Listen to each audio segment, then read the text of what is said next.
Se você abrir o anuário da minha escola de 2012 e folhear até a letra A, passará por atletas e gênios. E então, passará por mim. Meu nome é Alan, e eu era o ruído branco do ensino médio. Eu nunca fui o capitão do time, nem o esquisito que sofria bullying. Eu era o cinza, uma cor que não incomoda, mas que ninguém escolhe para pintar a sala. Minha presença era tão irrelevante quanto a mobília. Eu era o tipo de aluno que, se faltasse um mês, o professor nem registraria. Naquela época, eu achava que a invisibilidade era um superpoder.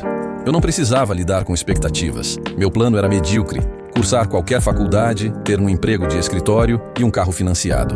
Eu acreditava que a vida normal era um direito garantido para quem não causasse problemas. Meu único trunfo foi um diploma de capa azul. Eu achava que bastava ser um passageiro educado no trem da vida para chegar ao destino com segurança. Eu estava amargamente errado. Descobri tarde demais que a vida não aceita passageiros passivos. Ou você assume o controle do manche, ou ela simplesmente te atropela sem olhar pelo retrovisor.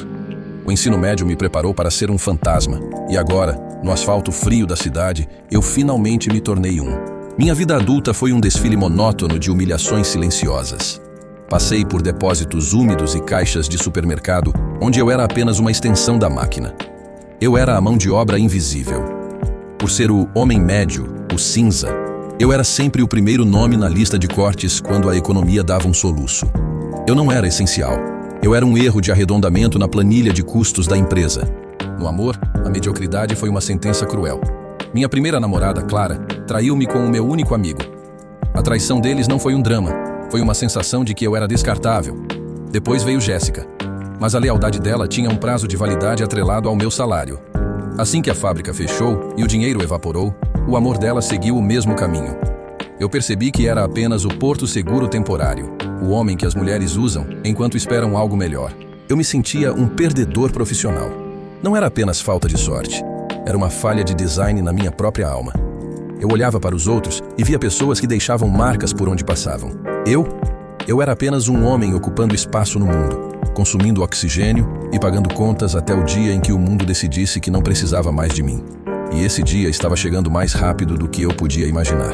Quando a minha resistência estava no fim, Samara apareceu como um milagre em Technicolor.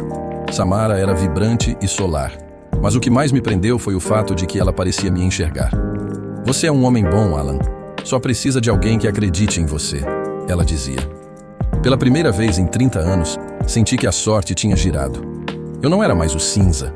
Eu era o homem que Samara tinha escolhido. E por isso, eu estava disposto a dar qualquer coisa. Eu tinha sido uma formiga durante 5 anos. Guardei cada centavo para construir meu pequeno império. Um apartamento simples e um carro velho pago. Eram os meus botes salva-vidas. Mas Samara convenceu-me de que eu merecia um navio. Ela tinha um projeto de loja online.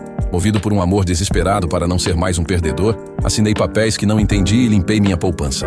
Eu estava pagando para que ela continuasse a dizer que eu era especial.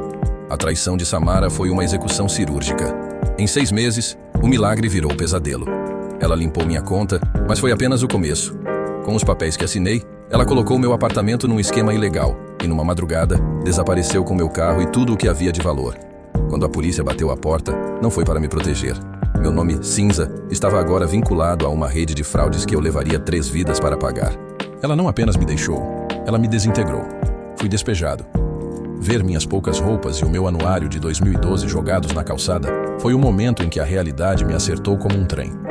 Sem referências, com o nome manchado e sem 1 centavo, a espiral foi vertiginosa. Tentei a caridade de conhecidos, mas como eu nunca tinha sido o amigo vibrante ou o colega indispensável, ninguém se importava. 2 dias no sofá dos outros era o limite da paciência deles. Na terceira noite percebi que não havia mais sofás. O fantasma que eu sempre fui finalmente perdeu o seu último lugar de descanso.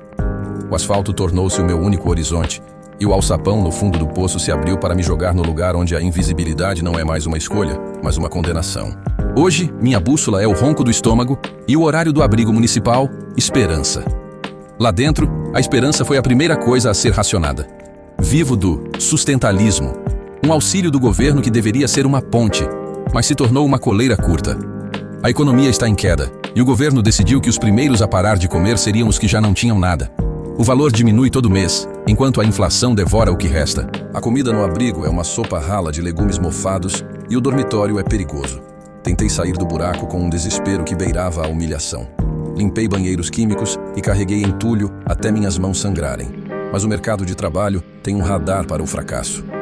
No momento em que preencho o endereço com o registro do abrigo, algo muda no rosto dos empregadores. Eles desviam o olhar, como se eu fosse um vidro quebrado que pode cortá-los. Para o sistema, sem um endereço fixo, você deixa de existir legalmente. Eu me tornei um não-cidadão, um erro de processamento. Sou um fantasma novamente, mas um fantasma que sente frio, que sente a dor de um dente inflamado e que, acima de tudo, sente uma fome que nenhuma política pública parece interessada em saciar. Estou escrevendo isto num teclado velho, graças ao Sr. Ricardo, um voluntário que vem ao abrigo. Temos 1 hora de acesso para ler ou ver filmes.